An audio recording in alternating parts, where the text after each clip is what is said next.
The contest for the leadership of Britain's Labour Party has all the makings of delivering a shock result. Jeremy Corbyn, the left-wing outsider who only just scraped onto the ballot, is now the front-runner to head the UK's main opposition party. Is this the latest example of the populist insurgents who are transforming established Western politics? Hello and welcome back to Analysis Review.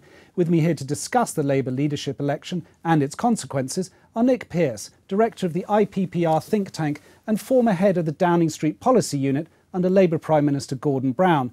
And with him is Kiran Stacey, the FT's political correspondent. Welcome. Kiran, is Jeremy Corbyn unstoppable? It looks like it. I mean, he was the almost joke candidate who just about scraped onto the ballot, as you said, a few months ago. Suddenly he's the front runner. I think two things have happened over the last 2 months or so.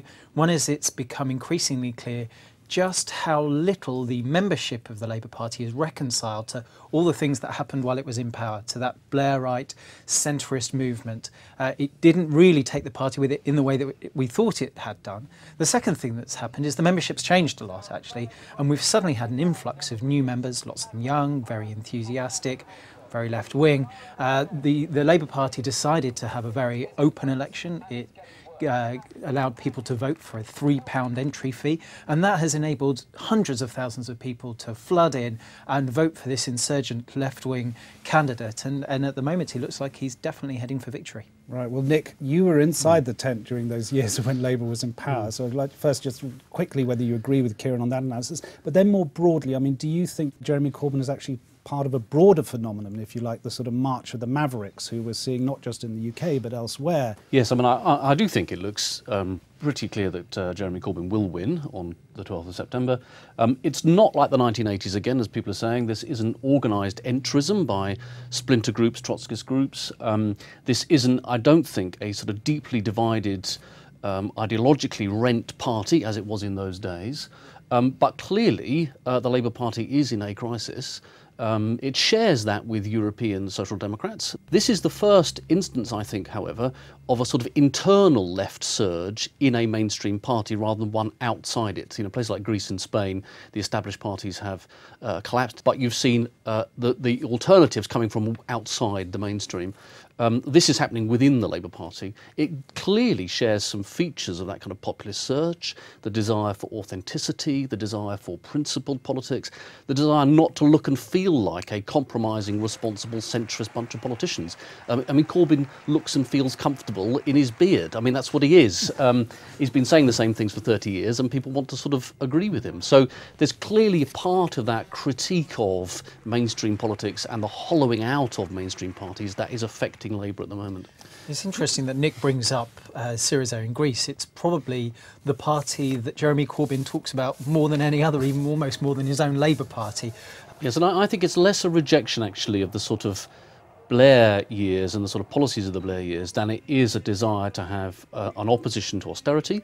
Austerity in the UK is nothing like as severe as in Greece. We haven't got the mass unemployment that you see in places like Spain and so on. But there's clearly what's driving this in very large part is a sense of wanting something that stands up and says in principle terms we're against this. This is an expressive politics that's going on. You said it wasn't like the 1980s when Labour famously was at war with itself and split. But I mean, are you saying you don't think there will be a split this time, even though we've seen some rumblings which Kiran has been reporting on about sort of Blairite groups or sympathisers? No, I don't detect any sign of a split, actually. I don't think there will be a split in the way there was in the 1980s.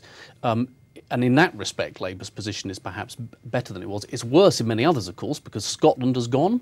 There's a big problem that the trade unions have moved, sharply to the left, and they're not coming back. So in some respects, Labour's position, the long road it has to travel, is worse than in the 1980s. But I don't think it's a party that is split, and I don't see any sign of a new centrist grouping, the right splitting off. So if Kiran, you're right, or you're both right, Jeremy Corbyn is going to be the new Labour leader. Do you think those who are opposed to him are just going to bide their time with a view to, is the game plan come back in 2-3 years and maybe challenge it?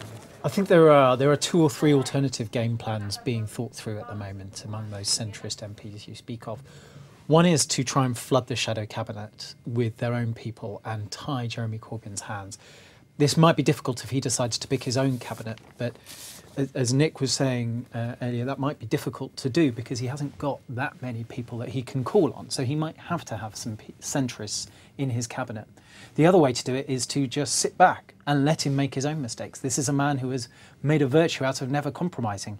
It's harder to not compromise when you actually got power. The third option, of course, as you mentioned, is a formal split. And I know there are some who actually think that that should happen. There are some in the Lib Dems, incidentally, who are also being led leftwards by Tim Farron, who think that there should be a new grouping of MPs on the right of the Lib Dems and the right of Labour who should get together. But British politics is very difficult for new parties to do well in, and that's what we found in the 80s with the SDP, and I think that lesson has been learned.